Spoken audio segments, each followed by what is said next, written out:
This morning, new data shows inflation has cooled in the past month. The Bureau of Labor Statistics reports the consumer price index rose 0.2% in April and 2.3% year over year. While not the 2% the Fed is aiming for, the numbers are better than expected. So let's bring in CBS News MoneyWatch correspondent Kelly O'Grady. What's up? So let's talk about this number. What did you take away from it?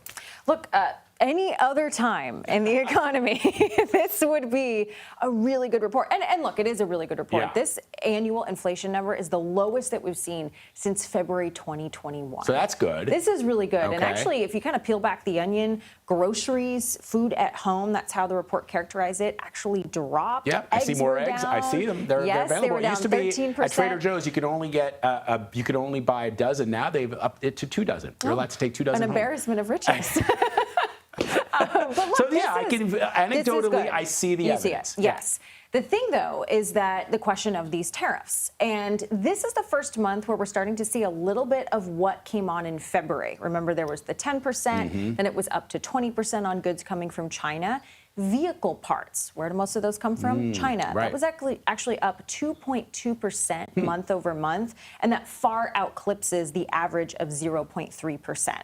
So you're not really seeing the April tariffs, that more wide-sweeping 145% that is now down to 30%. That's going to be in the next few months. But overall, good, but little cracks. All right.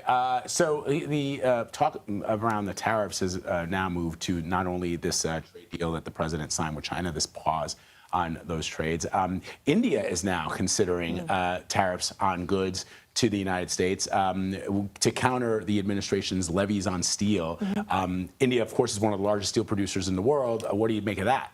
It feels like a negotiating tactic. Yeah, we do by know, the Indians and yes, exactly. We do know that the U.S. and India are currently in talks. We saw PM Modi come to the Oval and talk with the president.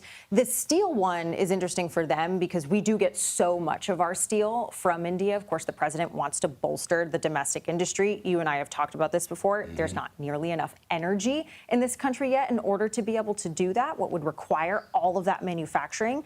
But this particularly feels like a negotiation tactic. India did not say what items they would be putting tariffs on, just that they're thinking about it. I think this is just a perfect opportunity for you to do a story on that energy story. I would love to see that because we've talked about it a lot on the air, but I think that most people are not aware of the actual energy needs that this country has and what it would cost to power this industry that the president's vision entails, which is bringing manufacturing back to the United States. So that would be really interesting. The other, the president has signed this executive order to lower drug prices.